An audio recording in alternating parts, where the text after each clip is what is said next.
Muy buenas tardes, bienvenidos y bienvenidas a una entrega más de Hablemos sobre Educación.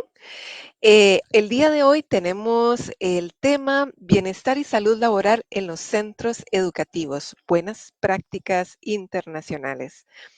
Muchísimas gracias por acompañarnos a todas las personas que están en este momento y que eventualmente verán esta grabación.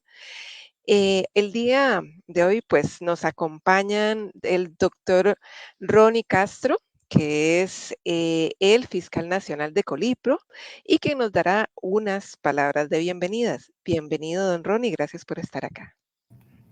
Hola, hola, bueno, muchísimas gracias. Buenas tardes a todos los que nos acompañan en vivo y por supuesto a todos aquellos que posteriormente accesarán a este espacio. Qué gusto encontrarnos precisamente en estos espacios de reflexión acerca de diferentes temáticas que tienen relación directa con la educación. Bueno, como educadores sabemos que nuestra labor va más allá de transmitir simples conocimientos, además de tener aquella labor de tutores y de guías de nuestros estudiantes, que eso ya de todas formas nos ha sido dado por default, ¿verdad? También tenemos y debemos estar implicando partes en este proceso cuando nos debemos de cuidar a nosotros mismos y cuidar a nuestros compañeros docentes, ¿verdad? Esos espacios de cuidado que nosotros siempre también buscamos y normalmente pues ahí tenemos trabajando con nosotros a algunos actores, principalmente del colegio profesional, de nuestro sistema educativo costarricense. Yo confío que en esta charla con la doctora Patricia Guerrero se puedan abordar experiencias y estrategias para fomentar pues, ese bienestar en nuestros centros educativos, inspirándonos precisamente en modelos exitosos, ¿verdad? A nivel internacional. Es muy importante entender que el bienestar y la salud laboral son pilares fundamentales para el éxito educativo. Dicho sea de paso, el día de ayer nosotros en sesión de junta directiva recibimos a la comisión de capacitación del Colipro, que está conformada precisamente por colegiados activos del sistema educativo costarricense, y nos compartieron los resultados de una encuesta que ellos habían aplicado a docentes y a directores, en donde curiosamente se evidencia, ante una de las preguntas planteadas, la necesidad más grande que ellos tienen o que tenemos los formadores de Costa Rica es precisamente la de espacios de formación y crecimiento personal, por encima del profesional. Y esto no quiere decir que no requiramos capacitarnos en habilidades profesionales o actualización académica, no, para nada. Lo que quiere decir es que nuestros docentes están clamando por espacios para ellos como personas, como seres humanos, y esto es realmente importante. Por eso es que yo espero que esta charla venga cargada de muchos insumos, doctora, que podamos aplicar a nuestros contextos y que podamos abrir nuestras fronteras en cuanto a lo bueno que se hace a nivel internacional para emularlo en nuestro país, precisamente. Yo finalmente quiero agradecer a la Universidad Estatal a Distancia, desde las personas que dirigen la carrera de Administración Educativa, y a la Universidad de Costa Rica del Programa de Tecnologías Educativas para el Aprendizaje por confiar en Colipro, y propiamente en la Fiscalía de Colipro, para desarrollar este tipo de esfuerzos conjuntos que generan espacios de discusión, que generan espacios de crecimiento para nuestros colegiados y demás actores de la educación costarricense. De verdad espero que disfruten mucho esta charla y una vez más, pues bienvenidos a todos y a todas. Muchas gracias. Muchísimas gracias, don Ronnie, por sus palabras. En efecto, les recordamos que este es un programa que se produce, es producido por la Unidad de Investigación en Condiciones de la Profesión de la Fiscalía de Colipro, la carrera de Administración Educativa de la Universidad Estatal a Distancia y el programa de Tecnología Educativa para el Aprendizaje. Hoy estamos transmitiendo mediante Facebook Live en la página del Colipro y de audiovisuales de la UNED. Dicho lo anterior,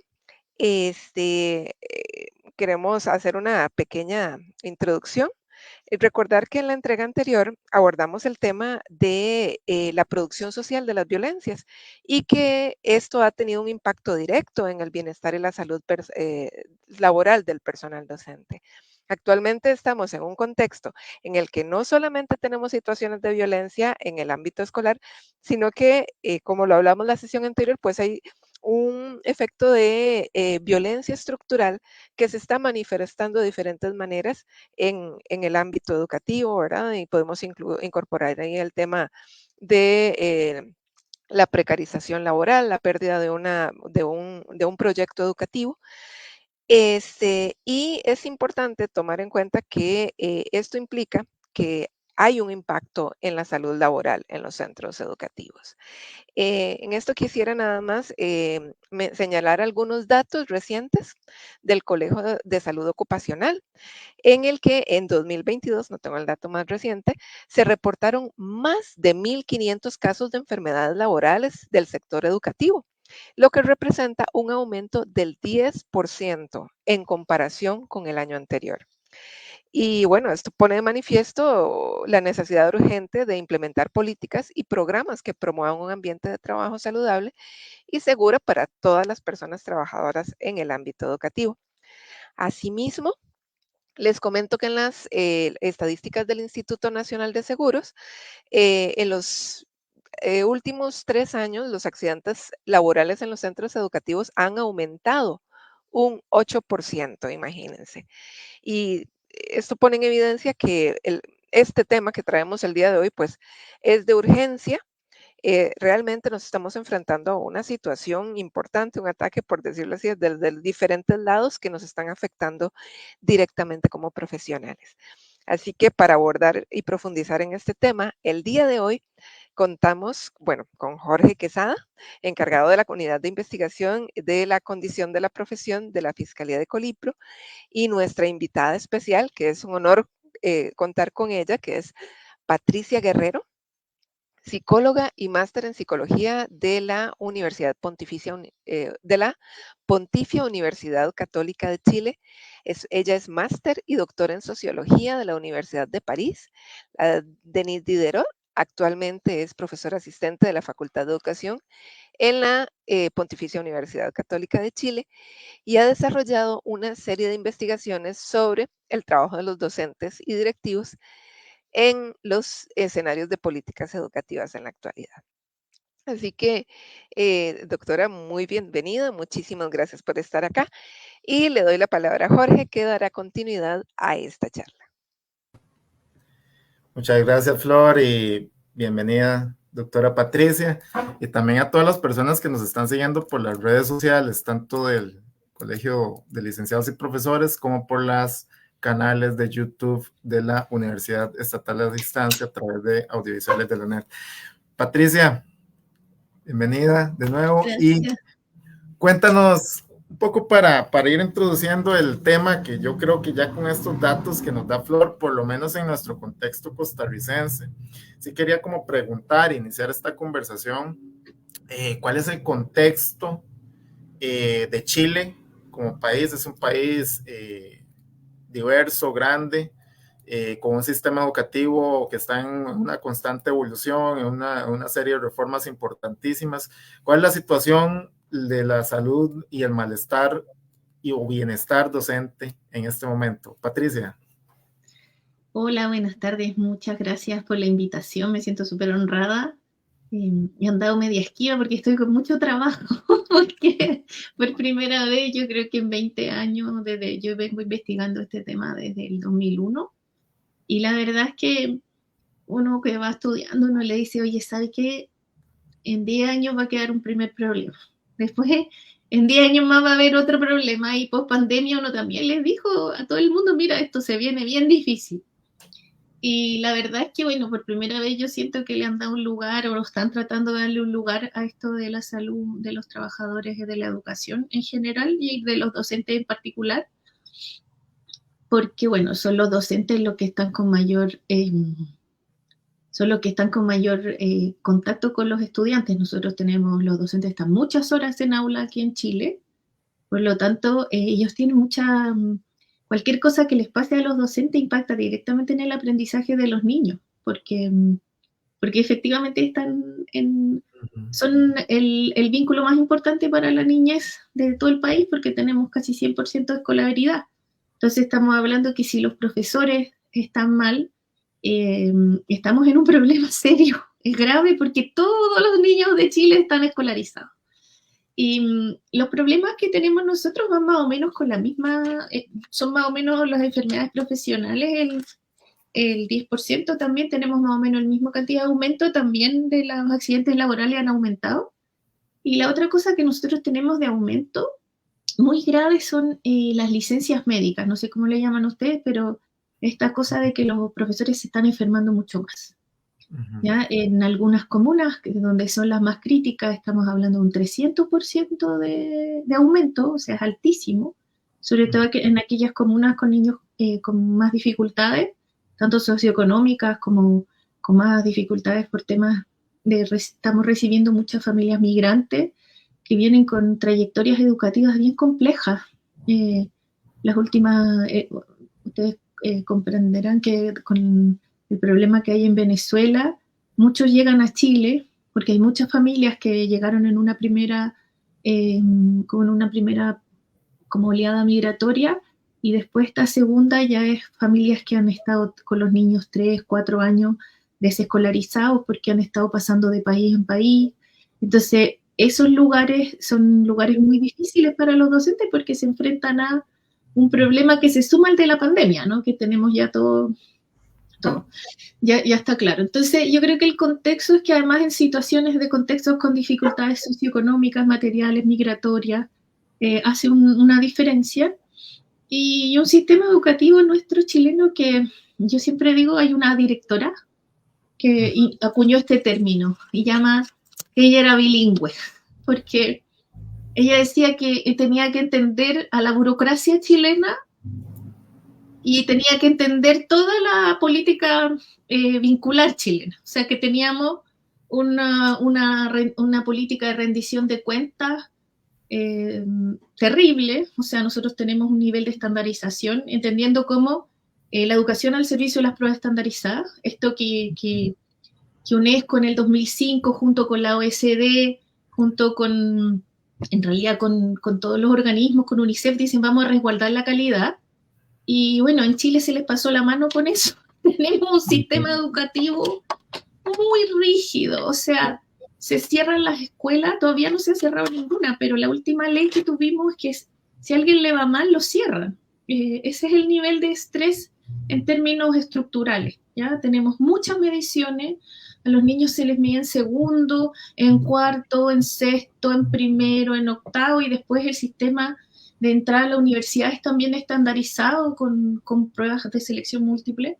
Por lo tanto, es un sistema muy centrado en la calidad, entendida como calidad asociada a la respuesta de prueba estandarizada. De eso depende los salarios de los profesores. Tienen un salario base, pero si tienen buenos resultados, tienen dinero extra, digamos, en su salario, que no es nada despreciable.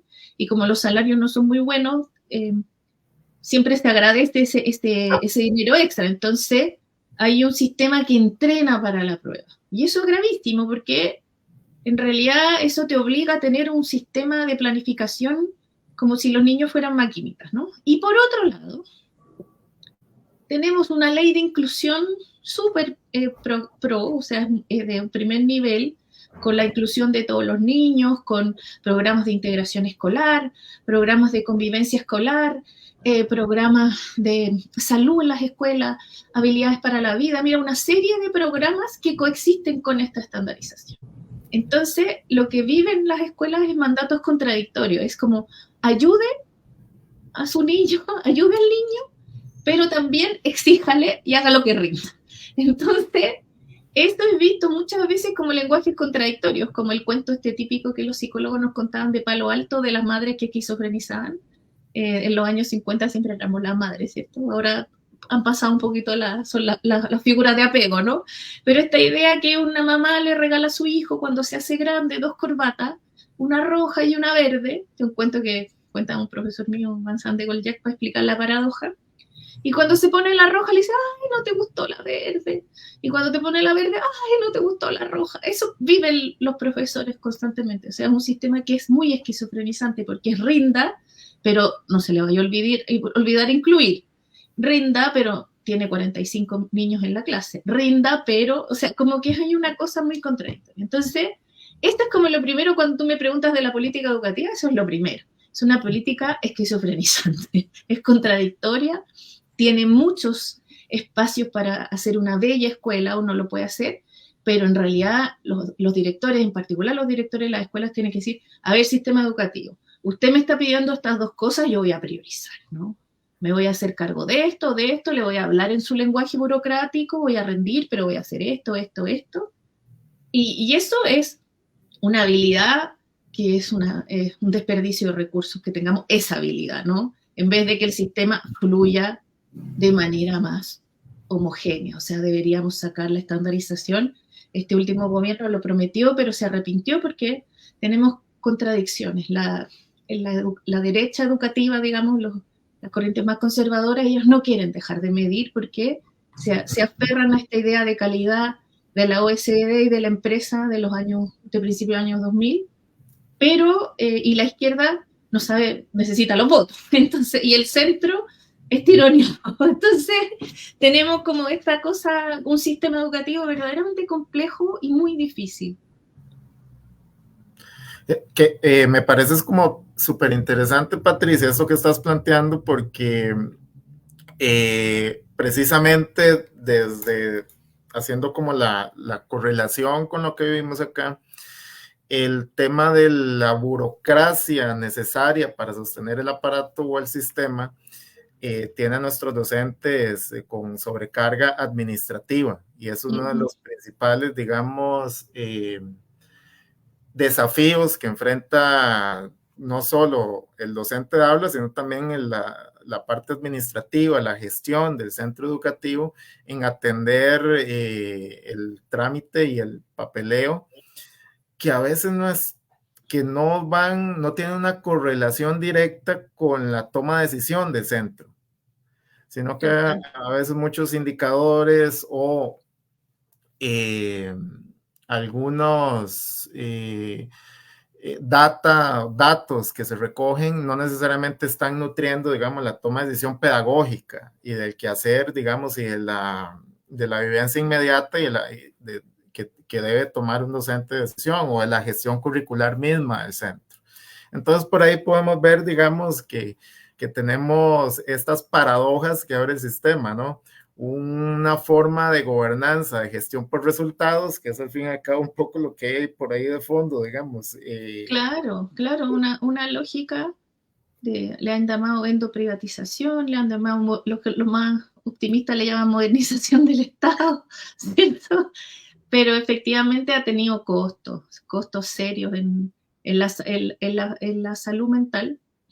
Y aquí tal vez quisiera ¿y en qué es lo que impacta? Digamos, no, porque en el fondo uno dice, ya, esto ya está estudiado, y tal vez como nos empezamos a preguntar, en particular, yo tengo un equipo de estudiantes de doctorado que son muy inteligentes y muy brillantes, a mí me gustan mucho, y en realidad uno aprende muchas cosas con ellos, porque son tu equipo de trabajo. Entonces, tal vez lo que hemos identificado como prioridad, hemos tratado de ver, bueno, ¿qué está pasando, no? ¿Cuál es el problema de la salud mental? Y una de las cosas es que nos dimos cuenta que hay una definición ambigua de lo que vamos a entender por salud en el trabajo. ¿Ya? Eso es la primera cosa que nos parece interesante, porque cuando tú te pones a ver, bueno, ¿qué está causando problemas en los docentes? Están las causas estructurales del diseño de políticas públicas, ligadas como a las corrientes que le han llamado del management, del New Public Management, de la managerialización, de la capitalización, del postfordismo, que es como una forma de estructuración del mundo del trabajo que no solo impacta a la educación, sino que a muchas otras, el sistema de salud está viviendo lo mismo. ¿Qué es lo que pasa específicamente en el mundo de la educación y en el mundo de los trabajadores de la educación? Lo primero que nos damos cuenta y que es interesante es que nosotros tenemos un protocolo de riesgos psicosociales, que es una ley que tenemos desde el 2015, en que se evalúan las escuelas mediante el tema de la justicia educativa, ¿no? O sea, la justicia organizacional y de que en el fondo no es el trabajador el responsable de su situación, ¿no? De sus problemas de salud mental, sino que existen riesgos en las organizaciones que hay que disminuir. Y eso es un protocolo igual para todos los trabajadores chilenos. Y una de las cosas que nos empezamos a dar cuenta es qué es lo que había cambiado en los trabajadores post pandemia. Y esto es lo interesante, yo creo. Uno de los riesgos que aumenta es el agotamiento emocional. ¿Ya? Los profesores están con una sensación de agotamiento emocional bastante alto. O sea, en las escuelas como más críticas que te contaba yo, tienen un agotamiento emocional que va hasta 90% de los trabajadores, incluidos los docentes, señalan que están con mucho agotamiento, que ya no pueden más con el vínculo. Imagínate, y que la consecuencia, uno sabe por el burnout y el estrés, la consecuencia, una de las cosas importantes es la despersonalización, o sea que ya no me importa el otro. Pero no es que no quiera importarme, es que en verdad me da lo mismo porque exigí a mi sistema psíquico, a mi posibilidad al máximo, me agoté, y en verdad ya no me importa el otro, porque si me sigue importando tanto, se me desarma, me desarmo, ¿no? Emocionalmente. Y el problema es que si tenemos ese síntoma de despersonalización que está asociado al agotamiento emocional, no tenemos aprendizaje, porque el aprendizaje se da en el contexto vincular. Entonces es muy complejo tener esa dificultad del agotamiento emocional. Por eso hay tantas enfermedades profesionales, por eso hay accidentabilidad, porque uno anda como disvariando, ¿no? Bueno, y esto es interesante porque el agotamiento emocional está al centro de la patología y eso hace pensar que los profesores están enfermos, ¿no? Y se entiende salud mental, salud laboral como enfermedad. Porque este agotamiento emocional se correlaciona con depresión, con síndromes de estrés agudo, con lo que han llamado el síndrome de los quemados o el burnout en inglés. Entonces se asocia a la enfermedad mental, pero en realidad esa es una forma de entender la salud mental, porque uno dice ya, salud mental, sí, estamos todos quemados, ya no podemos. Pero esa no es la única forma, porque en el fondo esa es una de las sintomatologías de lo que uno puede, es un elemento, el vínculo a la emocionalidad es uno de los temas de la salud laboral y es el que corresponde a cada uno, pero la salud laboral tenemos que poder definirla de una manera que no sea solo eso, no solo la enfermedad mental, porque si no, no podemos intervenir. Y si no intervenimos y decimos ya están todos enfermos y está lleno de cuestionarios de Maslach en que están súper agotados, está todo el mundo agotado, está todo el mundo mal, y esto se entiende como salud laboral. Pero desde las corrientes de la, más ergonómicas del trabajo, que también tienen un raigambre vygotskiano, ¿no? Así como de la sensación de que uno interviene en el mundo y que eso es lo que te da tu emocionalidad, así como la teoría de las emociones de Vygotsky. O sea, que la emocionalidad no es algo que uno trae consigo, sino que está en la relación, en el encuentro con la realidad. Y ahí están las corrientes psicodinámicas, están las corrientes más vygotskianas, que son más prácticas, y son esa noción de salud laboral es la que nos da pistas para ver por dónde vamos. Entonces, tenemos claro que hay una sintomatología que además yo me puse a mirar porque mañana tengo que hacer una capacitación para todos los profesores de Chile, así online, todo el mundo para escuchar esta capacitación, y en el fondo decía, yo miré los indicadores, está lleno de cosas de agotamiento. Ya, pero ¿por qué se produce? Y en la noción de salud tenemos que pensar este agotamiento. Entonces, y no sé si te, para no tomarme la palabra, si te hace sentido el agotamiento. Claro, precisamente me hace mucho sentido porque durante el proceso de pandemia, en general las organizaciones magisteriales realizaron múltiples estudios relacionados con la salud docente. En Colipro realizamos nuestro estudio en el cual participaron cerca de 3.500 docentes a nivel nacional y precisamente los factores de riesgo que estaban asociados a enfermedades no transmisibles tenían los indicadores sobrepasaban incluso o estaban muy cerca de la media o sobrepasaban la media nacional.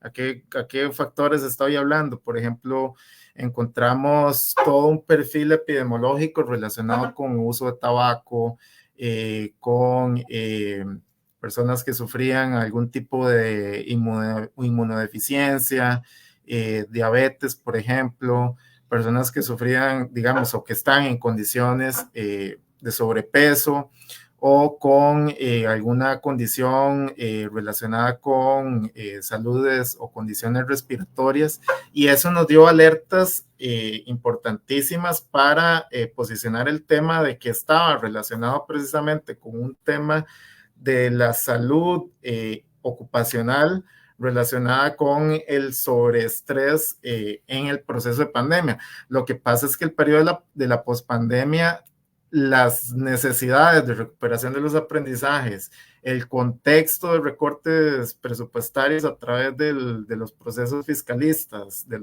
digamos, de políticas fiscalistas, han estrechado la capacidad del sistema educativo para hacer frente a los nuevos desafíos. Sin embargo, a las y los docentes, a las y los directores y en general al sistema educativo se le exige, digamos, hacer frente a los desafíos en términos de las condiciones y sin solventar sus condiciones de salud ocupacional.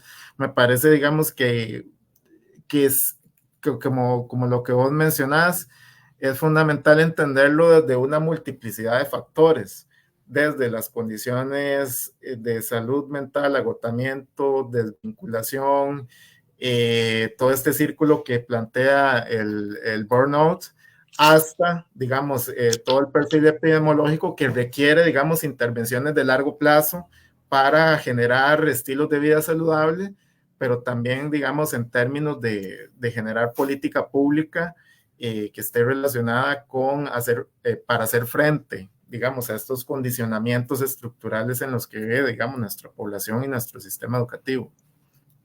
Uh-huh. Sí, bueno, en este escenario en que empezamos a ver esto es multifactorial, una de las cosas que parte del estrés es importante desde la perspectiva más ergonómica o de lo que llamamos la clínica del trabajo.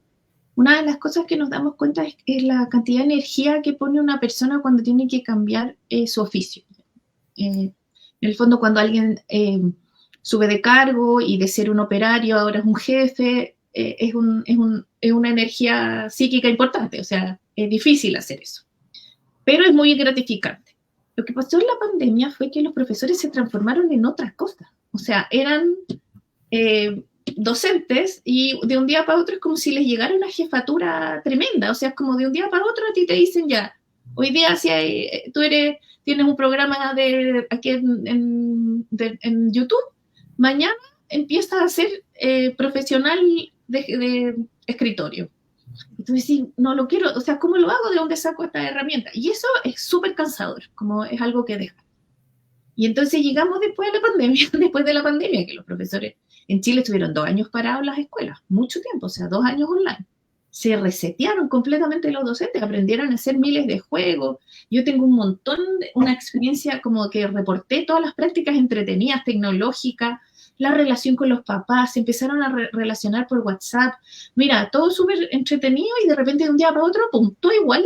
Y es como que todo lo que aprendieron no importaba. Entonces tienen que volver a reinventarse y a reinventarse con la angustia de pérdidas de aprendizaje. Imagínate en Chile 2 años, la escuela pública paró 2 años, donde en verdad hay niños que nunca se conectaron y que no quisieron conectarse y que no aprendieron nada.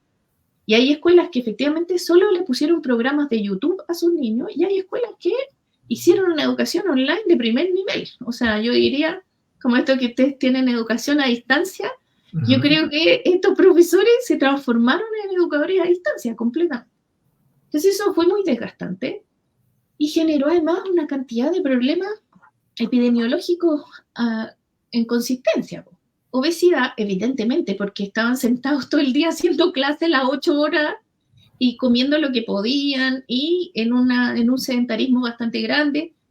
La gente resistió mucho con consumo de alcohol, la cantidad de alcohol se disparó, la venta en Chile, y resulta que esas cuestiones quedan, todas esas cosas quedaron post pandemia, entonces todos quedamos medio gorditos y alcohólicos, ¿no? Entonces, pero la profesión docente es más porque es muy desgastante, entonces las jornadas, comillas, que le llaman autocuidado, que se van a tomar los días viernes, y eso lo hacen los del retail en Chile, venden cosas de lujo, y los profesores, o sea, son las que más consumen, tienen esas jornadas como de ir a tomar juntos, ¿no? Y eso es algo que no pasaba antes. Entonces, y hay algo que pasa con la pérdida del sentido de la profesión, como frente además en Chile hicimos un estudio con o sea, en realidad lo hizo ella, pero yo lo presentó en un trabajo, en un seminario que nosotros organizamos, y ella, una trabajadora social, se puso a buscar todas las referencias en la prensa a los profesores, y siempre fue que eran vagos, que no querían trabajar, mientras el personal de salud se le aplaudía, a los profesores se les maltrató muchísimo en las redes, como que no querían no querían ir a trabajar. Y en verdad, bueno, por varias razones no se volvió al trabajo, pero se trató de hacer de todas maneras lo que se hacía. Y entonces nos empezamos a dar cuenta que nos faltaban herramientas teóricas para entender la salud mental de los docentes. Entonces, con Mauro Ramos, un tesista doctoral, él encontró una noción que a mí me gustó. Y yo la traje y la implementé en la Municipalidad de Santiago primero, y ahora ya la estamos implementando para todo Chile. ¿Ya? Que es como nosotros no podemos estar midiendo a los docentes solo en términos de necesidades como de el agotamiento, el burnout, porque es una situación como media patologizante, como que tú solo tienes que salir del burnout. ¿Ya? Y dijimos, no vamos a trabajar con esa noción, vamos a trabajar con una noción de que necesitamos medir las necesidades psicológicas básicas en el trabajo. Y esa las empezamos a medir con todos los estudiantes, con todos los profesores de Chile. Y la empezamos a medir, y son 3 necesidades psicológicas básicas. Son 2 psicólogos organizacionales, se llaman Ryan y Desi, que son unos autores bien interesantes, y lo que ellos hacen es decir que tenemos 3 necesidades psicológicas básicas, 3 necesidades psicológicas básicas. Una es la de conexión, de estar conectado, todo el sistema de los vínculos. Uh-huh. Necesitamos un trabajo como de la conexión, ¿no? De estar conectados bien. Y aquí, bueno, de ahí vuelvo a lo de la conexión, voy a definir algunas cosas que hemos visto en la investigación internacional sobre la conexión. Primero, estar conectado, tener buenos vínculos. Segundo, sentirme eficaz en el trabajo, ¿ya? Eficacia, como poder hacer bien mi trabajo. Si yo quiero hacer un trabajo que los niños lo entiendan, o sea, si yo quiero decir, ya voy a enseñar la letra A, que tenga toda la gente que pueda entender la letra, ¿cierto? Y ahí la inclusión pone un tema, porque hay niños que no se quieren quedar sentados, entonces como yo aprendí a enseñar, no me sirve. Entonces digo, ¿cómo lo hago? No lo sé hacer. Tengo problemas con la eficacia de mi trabajo. A mí me enseñaron a guía y tengo niños con necesidades visuales distintas. ¿Cómo hago efectivo mi trabajo si no sé trabajar con estos niños que están en la sala de clases desde hace un tiempo y no saben? O este niño que viene y que se pone a llorar todos los días porque está en lo que un director le puso el trauma migratorio, ¿ya? Está llorando todos los días porque echa de menos a su abuelita de Venezuela. Entonces, ¿cómo hacemos para hacer clase? Entonces, la efectividad es algo muy importante, muy importante. Y lo tercero es la autonomía, poder decidir sobre mi trabajo. O sea, que yo pueda decir, mira, ¿sabe qué, director? La verdad es que yo hago mi trabajo así. La planificación que usted me hace entregar, no tiene ni un sentido. Yo quiero planificar de esta manera. Y eso nunca tienen posibilidad los docentes. Como que le llega una planificación burocrática y tú decís, y yo no puedo decir si estoy de acuerdo o no.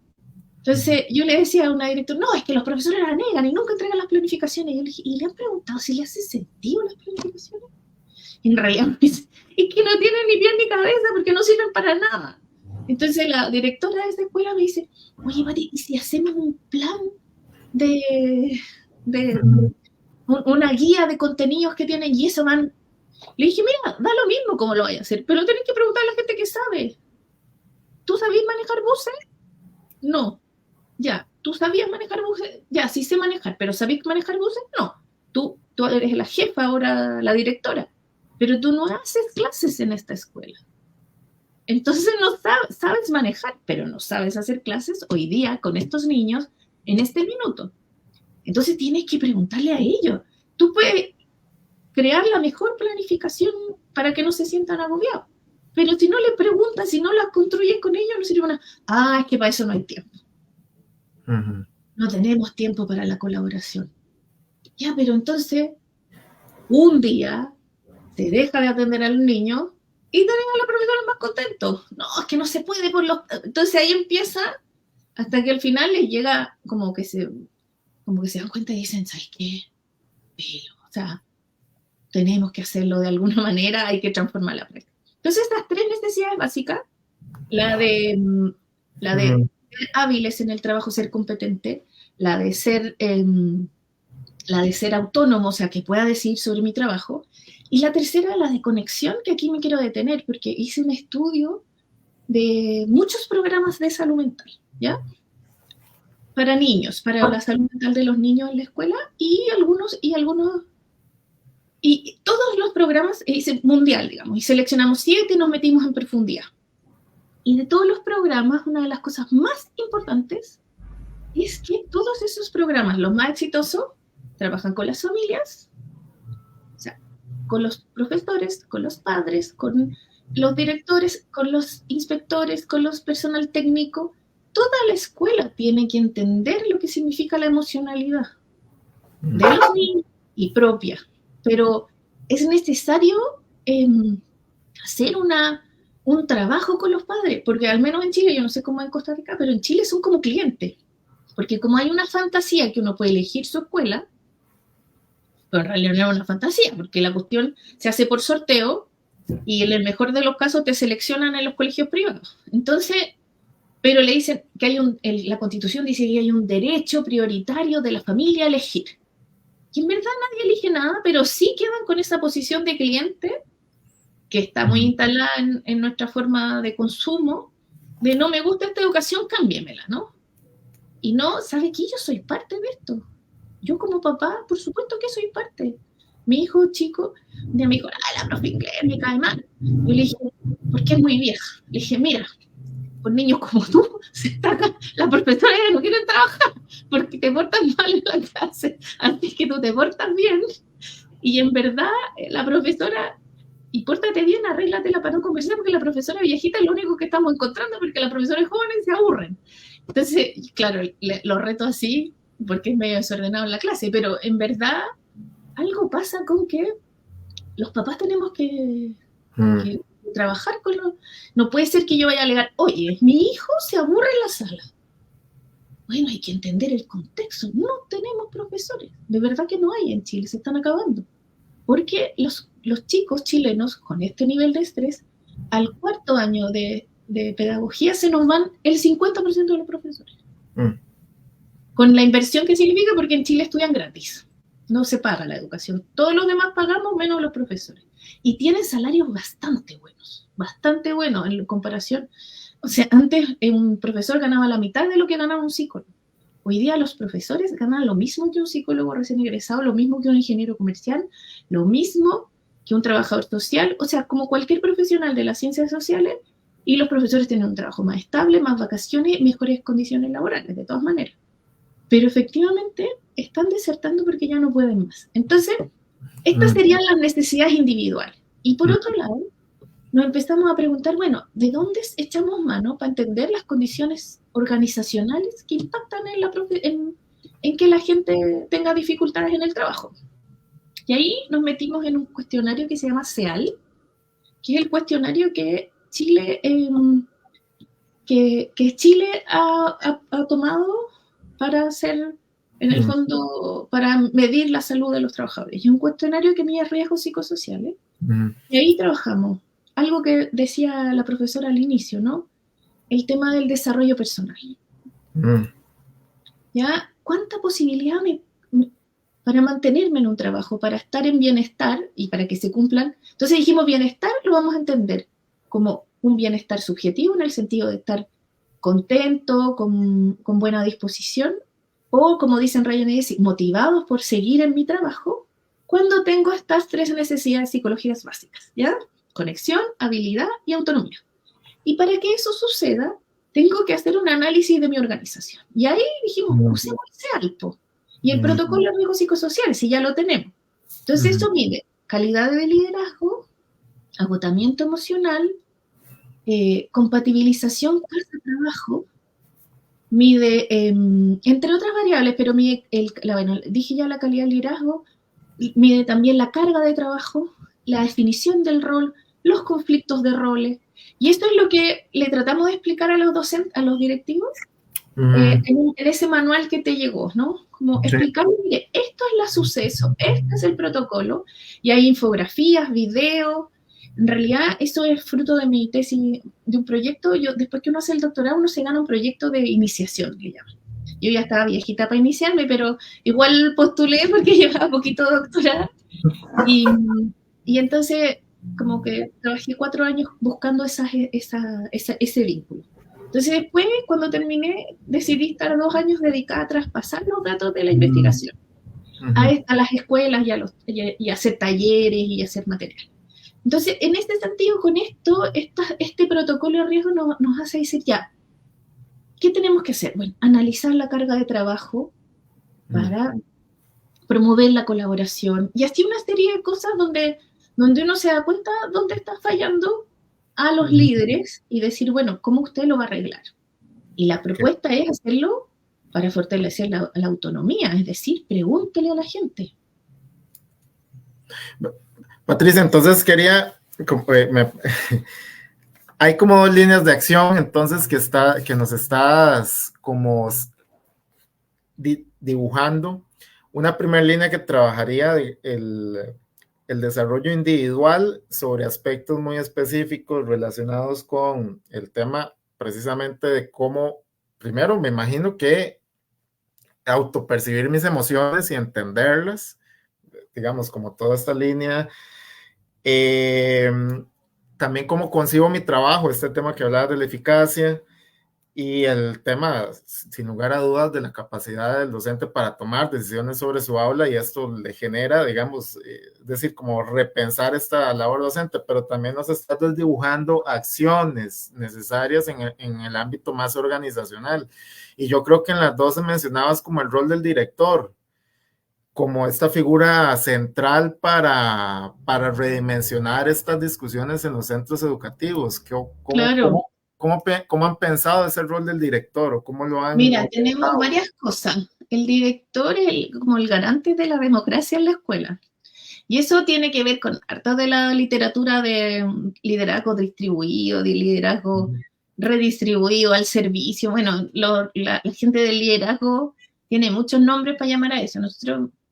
A mí lo que más me gusta decir como un liderazgo que permita que los otros hablen y que le ayuden a guiar las cosas, pero también tiene que ser capaz de hacer, porque si pregunta y no se le ocurre cómo hacerlo, también tiene que hacer para que se mejore el trabajo. Y hay otra cosa que tiene que hacer el director en estos tiempos es saber de socioemocionalidad y tomar una decisión, como en las escuelas. En general, en Chile, nosotros nos casamos ahora en la última discusión con la gente que está haciendo la formación de todos los docentes de Chile, que es el Centro de Experimentación Pedagógica de Chile, que es donde se forman todos los docentes.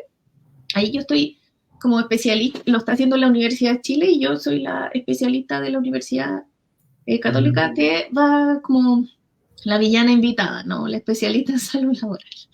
Y ahí con ellos y con el Ministerio de Educación y se tomó la decisión de entender la socioemocionalidad desde una perspectiva que se llama CASEL, que es Socio-Emotional Learning, del aprendizaje socioemocional, ¿ya? Okay. Y eso se tomó una decisión porque, mira, yo soy bien de la ergonomía, de cambiar el trabajo, de hacer las cosas así como, de hacer como cambios estructurales, ¿no? Okay. Pero el nivel de situación de desgaste necesita un trabajo como para los docentes de cuidado, ¿ya? Entendiendo que a Dios rogando y con el mazo dando, decía mi abuelita, o sea, como haciendo cosas, mientras uno ruega que cambien las cosas estructurales, igual hay que hacer algo, ¿no?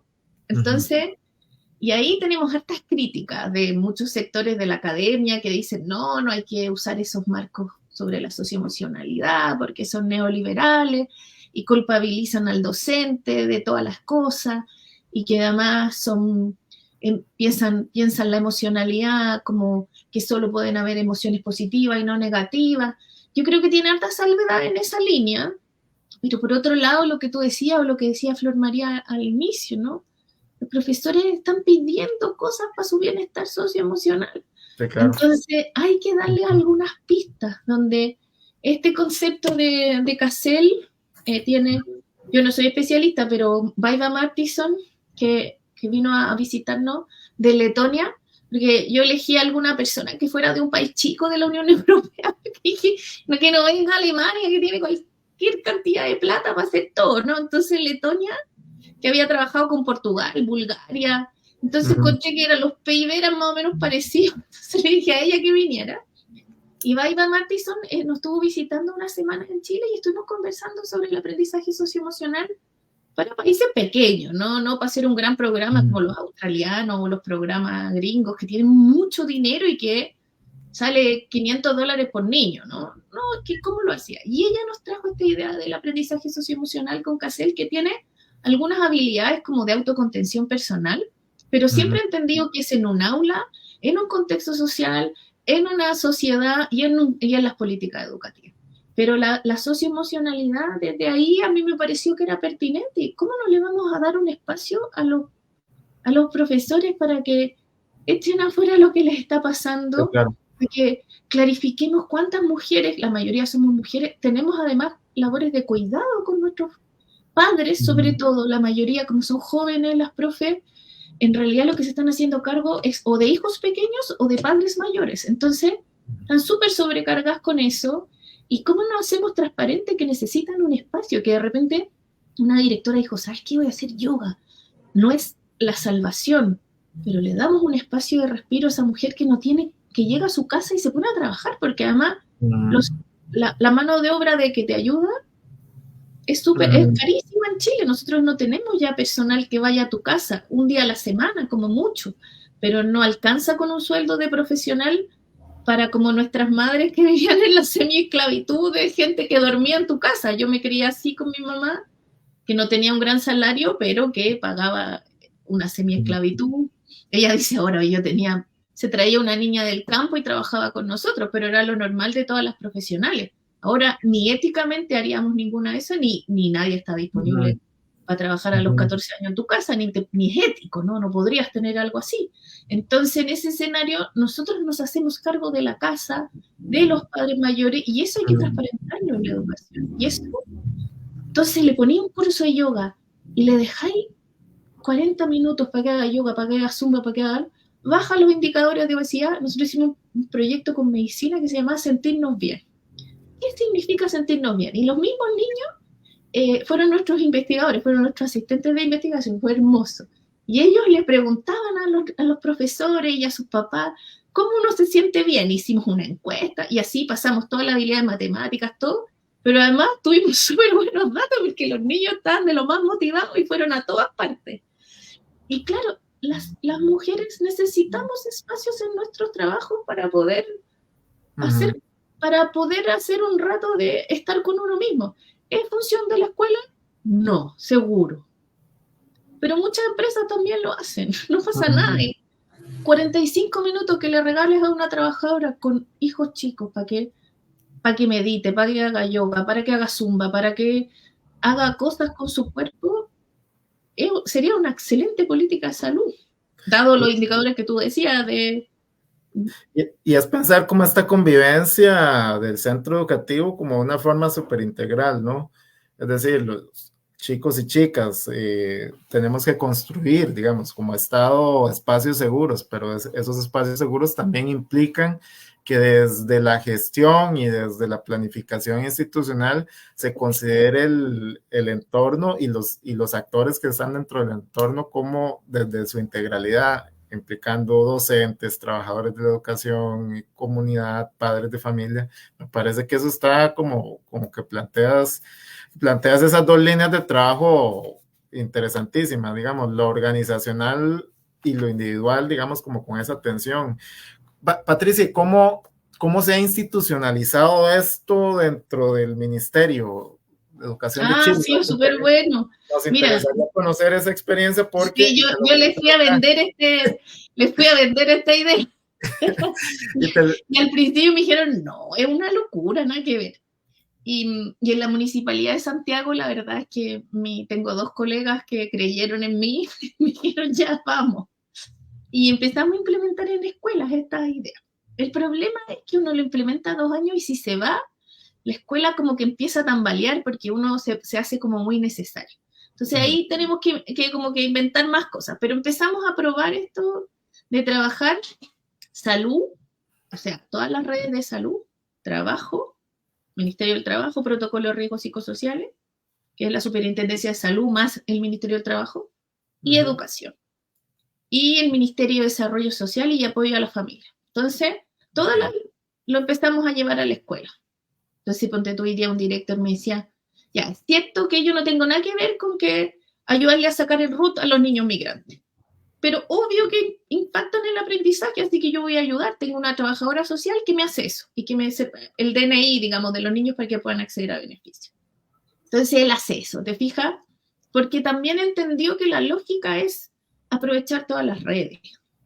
Y lo que pasó ahora es que la estrategia de salud mental al final engancharon y la armaron Ministerio de la Familia y Desarrollo Social, Ministerio de Salud, Ministerio del Trabajo y Ministerio de Educación. Se juntaron todos los ministerios y yo fui a mirar nomás, revisé lo que hicieron y hicieron una estrategia de salud mental que está disponible, se llama Estrategia de Salud Mental para educación, para comunidades educativas. Y la verdad que después de eso ellos hicieron un talleres de diagnóstico con el material que ellos, bueno, ahí inventamos este material, este manual que tú leíste, y después con ese manual ellos lo enriquecieron con lo que sabían, porque ese manual es lo que salió de mis proyectos como de investigación. Ellos mejoraron y ahí metieron la parte de la socioemocionalidad, que yo no la había contemplado en ese manual porque en verdad tenía algunos resquemores por el tema de las críticas de la academia, ¿no? Y de la academia crítica con la que yo trabajo. Pero cuando fuimos a las escuelas y revisamos los materiales, en verdad, para los profesores recibieron tan bien el tema de la socioemocionalidad y el trabajo de Vaiva es tan bonito que también ella vino desde Letonia, que tiene además un videojuego, tiene un montón de cosas, entonces me reconcilié un poco con la mirada socioemocional, que también está presente. Y entonces ahora estamos armando una formación para todos los profesores de Chile, un curso autoinstruccional que lo está liderando la Universidad de Chile, y yo soy la villana invitada de la Universidad Católica, y es para todo Chile y tiene módulo de autoinstrucción y algunas escuelas, que son como 60, va a haber un acompañamiento a un grupo motor de bienestar. Entonces vamos a probar, en la Municipalidad de Santiago armamos estos equipos de bienestar, pero ahora esto va a estar como instaurado socialmente. Y esa gente que tiene esas 4 horas tiene una formación de 200 horas en este tema. Entonces es súper interesante. Mañana tenemos la primera jornada donde vamos a mostrarle un poco esto que hemos conversado y vamos a hacer en la tarde un taller donde ellos levanten datos, ya que digan, mira, esto. Así que esto es más o menos, o sea, la política ha ido avanzando y yo estoy súper orgullosa y estoy súper agradecida de mis colegas y de toda la gente del ministerio, del equipo de salud mental que enganchó con esta idea y ha sido súper entretenido, la verdad. No, pero mira qué importante lo que, digamos, nos das como como una mirada como bastante amplia, porque estamos hablando de que se requiere precisamente un trabajo interinstitucional. Acá tenemos el Consejo Nacional de Salud Ocupacional, que está conformado por varios ministerios.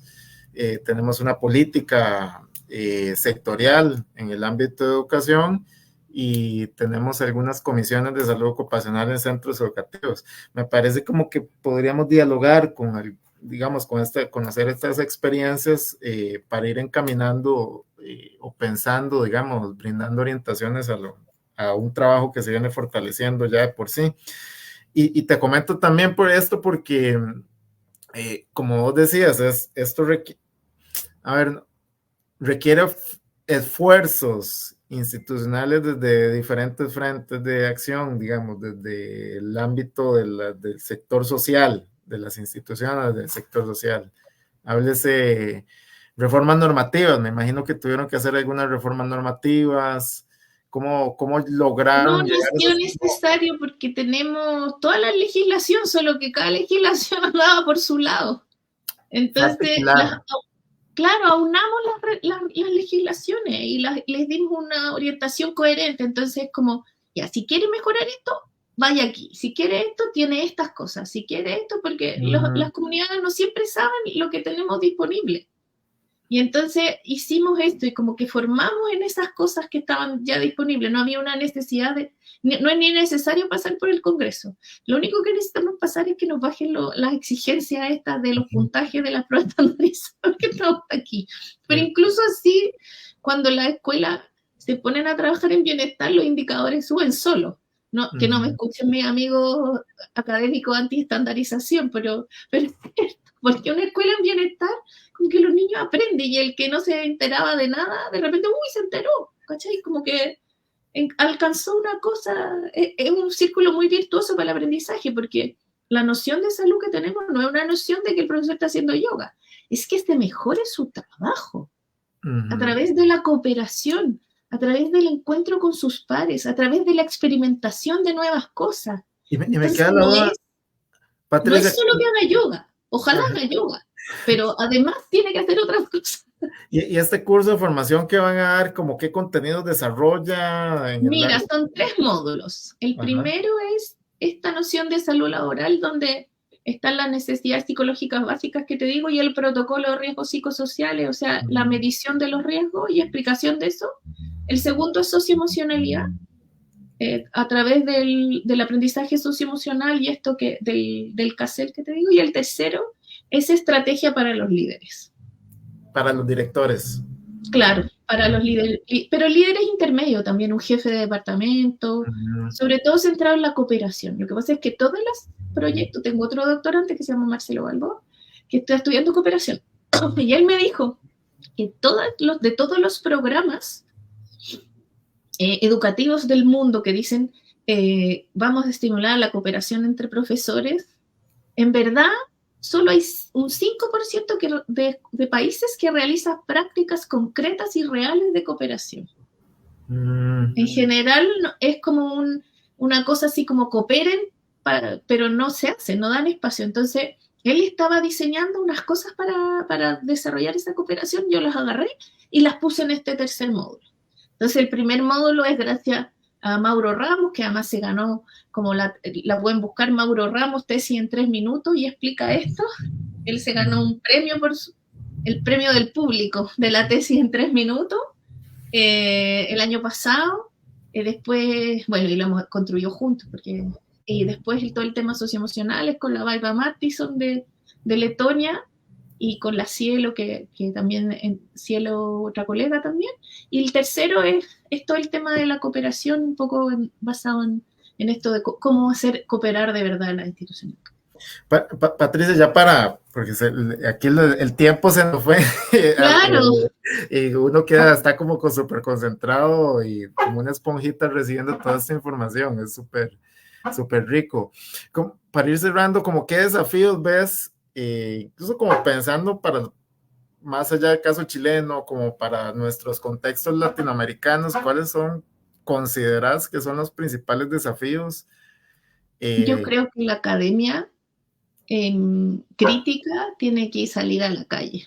Yo creo que estamos en la tiranía de los artículos indexados, los profesores de la universidad estamos medidos igual que los profes de la escuela, como en vez de tener que sacar buenos indicadores, tenemos que andar publicando y publicando.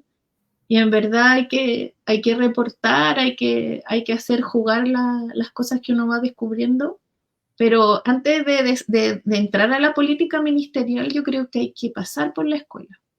O sea, y esto que te digo que se me ocurrieron cosas es porque tengo cualquier cantidad de horas de calle, o sea, de estar conversando con directores, aparte de las entrevistas que uno hace. Yo creo que hay que ir a probar lo que uno encuentra al terreno, y ese terreno implica que nos tienen que dar permiso. A mí mi decano me dio permiso 7 horas para ir a trabajar a la municipalidad, y se lo agradezco, porque en realidad si no me hubiera dado ese permiso yo estaría encerrada en mi oficina. Pero en el fondo es a partir de eso que uno hace cosas distintas, ¿no? Y que uno prueba lo que hace y hace como cosas más interesantes. Eso es una de las cosas como desafío. Yo creo que tiene que haber un diálogo entre los profesionales de la práctica, los académicos o los tomadores de decisiones, y los profesores que están en la sala, entendiendo que hay una disparidad de poder, Sí, que claro. el que toma decisiones tiene más poder, el académico también tiene más poder y los profes le damos menos poder. Entonces, ¿cómo construir esos diálogos de saberes en que podemos discutir las cosas? Yo creo que eso es súper importante. Después el diálogo intersectorial, yo creo que eso es súper relevante. La escuela es como que funciona como si no fueran trabajadores que tienen que ir a las mutuales, que tienen que son foco de que o sea, hay que trabajar con los ministerios de la familia, los ministerios de la mujer, o sea, estamos ahí con programas que tienen que estar, incluso de derecho humano.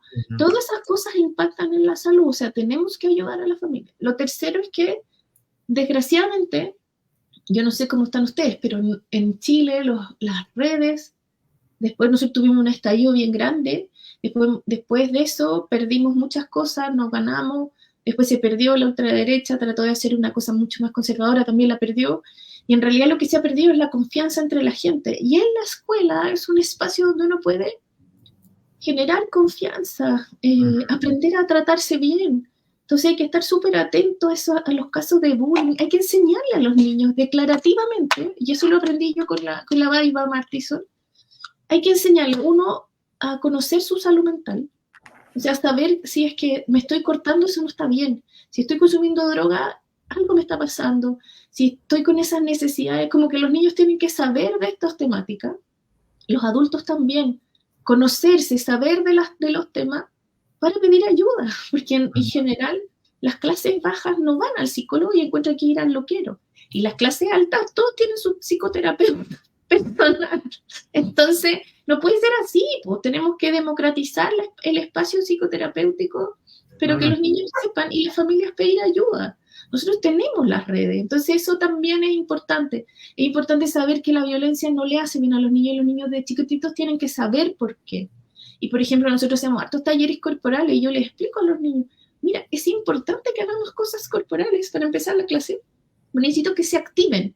Entonces le digo, mira, hay teorías que dicen que se activa el cerebro, a mí me parece que, no sé si el cerebro no, pero yo los veo más vivos cuando ustedes hacen cosas.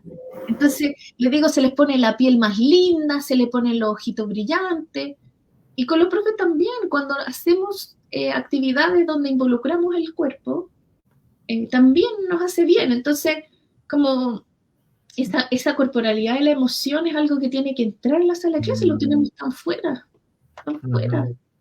Yo soy terapeuta corporal también, entonces... Hay que decolonizar nuestros cuerpos. Karateca. Entonces, en verdad, necesito que el cuerpo vuelva a la sala de clase también. Súper interesante. Y yo creo que estaríamos mucho rato más conversando. Sí, pero ya se nos pasó la hora, no le vamos a dar, ya se nos van a aburrir los espectadores. Pero yo creo que es parte, yo creo que el tema queda ahí, Patricia, ojalá que podamos seguir conversando y seguir aprendiendo de lo que ustedes están realizando. Yo creo que desde nuestras realidades acá, un poco desde nuestras instituciones y de nuestro quehacer en el día a día, y logramos como también comprender qué es lo que estamos sintiendo, porque también, y que nuestro cansancio emocional tiene repercusiones. Y yo creo que también para los tomadores de decisiones, y es necesario construir política pública sobre esto, digamos. A mí me parece que eso queda como esa idea que yo quería trabajar con vos, y que ya Flor viene a hacernos como el cierre y la síntesis de lo que conversamos hoy. Pero yo no quería terminar sin decir que se requieren como acciones sostenidas, esto que me mencionabas, y acciones sostenidas, mira qué interesante es lo que nos mencionas, que se generen desde el centro y para el centro educativo, digamos. Es un poco como esto que mencionabas vos, era como súper importante, de estar ahí en el lugar en donde se están desarrollando las conflictividades, y a partir de ahí trabajarlas desde el contexto. Yo quería agradecerte como todo este aprendizaje que nos has dado hoy. yo creo que cierro por acá yo mi participación, Flor. Y Muchas gracias, Jorge. quiero agradecerte, Patricia, por habernos dado, desde Colipro, habernos dado y todos los docentes que nos están escuchando por redes sociales, sé que hay muy buenos comentarios y ya le doy la palabra a Flor. Bueno, muchísimas gracias, Jorge. Y en efecto, yo igual me he quedado aquí toda la noche escuchando porque creo que es un tema muy importante y muy movilizador. Y en efecto, los comentarios de las personas participantes pues lo reflejan. Más bien, Jorge, yo creo que sí nos alcanza para todos, porque Sí, no lo dale. anunciamos al inicio, pero las personas que han comentado, pues queremos darles un cariñito, un regalo desde la organización de este programa. Entonces, tengo aquí, voy a leer los comentarios y sepan que tienen un libro de parte de la UNED esperándoles, que ya Colipro entonces entiendo les haría llegar. María Auxi Solera, buenas tardes. Iván Carmona nos dice, bueno, pregunta si Colipro tiene asesoría legal para docentes que son víctimas de acoso o presión psicológica por parte de estudiantes. María Auxi nos dice, no hay salud ocupacional en el MEP, nos urge. Iván Carmona dice, la cultura del miedo termina enfermando a los docentes. Iván Carmona también se ha perdido mucho el respeto a la labor docente. Vera Bustos, quien dirige una institución debe ser un líder, no un jefe. Rebeca Ruiz nos dice, buenas tardes, Flori Corrales, ya es hora de que haya un servicio de salud mental en el MEP para contrarrestar tanto agotamiento. También nos dice, en marzo de 2024 fue en la evolución de la política de salud pública con la promulgación de la ley 9.213, la cual representa un avance significativo en el tratamiento y la gestión de la salud mental en el país. Sin embargo, no veo al MEP preparando formación docente en este campo. No, nos falta un camino como país y urgen estudios país en el campo de la salud mental de nuestros educadores. Excelente información. Estos temas deben estar en política educativa nacional, nos dice Flori. Se deben desarrollar proyectos para contrarrestar el estrés que tanto afecta a la salud emocional, mental y física de los educadores. Muy interesante. Rebeca Ruiz nos dice, esperamos que pronto salga una buena reforma educativa que sea significativa y de provecho para todos. Y Lucía Bogantes nos dice, es muy importante conocer experiencia de otros países acerca de las estrategias educativas para implementar modelos educativos, ver lo que ocurre en las aulas y en las comunidades y así poder diseñar mejores políticas educativas. Está un poquito largo, entonces me brinco por acá. El centro educativo es el eje de la educación y Flori Corrales nos dice gracias a Patricia por sus aportes, son realmente valiosos. Entonces ahí tenemos los comentarios de las personas que creo que se han sentido muy identificadas con el tema y en efecto tratando de hacer una síntesis de lo conversado el día de hoy. Quiero rescatar algunas ideas de lo que ha compartido Patricia y son como hecho algunos puntos desde el inicio que no hay que olvidar que este malestar docente afecta a los estudiantes. Entonces no puede verse como un problema individual y aislado que cada quien tiene que resolver, porque hay un tema institucional y hay un tema organizacional de fondo, ¿verdad? Entonces, que responde no solamente a las necesidades de las acciones o de los elementos organizacionales en sí mismos, sino de la experiencia de vida y del desarrollo de las personas en su área profesional. Yo creo que en efecto todas las personas se han sentido identificadas con esta idea de la política esquizofrenizante, ¿verdad? Que entre más nos piden, más nos quitan. Y es como la realidad que estamos viviendo en este momento y la razón por la que, una de las razones por las que vamos a marchar el día de mañana. Luego tenemos, bueno, me llamó mucho la atención que haya un protocolo de riesgos psicosociales, que yo creo que eso es un avance muy significativo porque la creación de un protocolo de riesgos para valorar cómo afecta el entorno laboral a las personas pasa en primera instancia por reconocer que el entorno laboral afecta. Y yo creo que por ahí es un pendiente, es una deuda que en este caso el sistema, el Ministerio de Educación, pues tiene, ¿verdad? En el sentido que no hay una política clara orientada a la atención de la salud mental de las personas docentes. Otras cosas, bueno, el reconocer en esta despersonificación, ¿verdad? Y esta desatención, pues la existencia de un burnout, ¿verdad? Que muchas veces termina aterrizando en un sentimiento de culpa o en una degradación de la función, ¿verdad? Y es preguntarnos de nuevo, ¿por qué esto está pasando? ¿Por qué esto me está pasando? ¿Verdad? Y saber que es un síntoma más, pues, del desgaste que se da y que eso es real, ¿verdad? Y la necesidad de que esto sea atendido. No es solamente decir, ay, sí, qué torta. Bueno, no, es qué vamos a hacer al respecto. Y me gustó mucho este acento que usted pone, que no solamente es un tema, digamos, desde la verticalidad, sino que desde la iniciativa en los diferentes centros educativos es posible hacer algo y es necesario hacer algo. Esto sin quitarle responsabilidad al Ministerio de Educación, ¿verdad? En este caso. Y bueno, el rol de la persona directora es clave. Ojalá en este conversatorio pues nos estén acompañando personas directoras, ¿verdad? Que se lleven esta inquietud y que se visualice en esto como no un problema de cada persona, ¿verdad? O un problema personal en la intimidad de sino que es algo organizacional y que es algo institucional. Muy interesante lo de los módulos. Ojalá contásemos o pudiéramos tener la posibilidad de una réplica de la experiencia formativa en Costa Rica.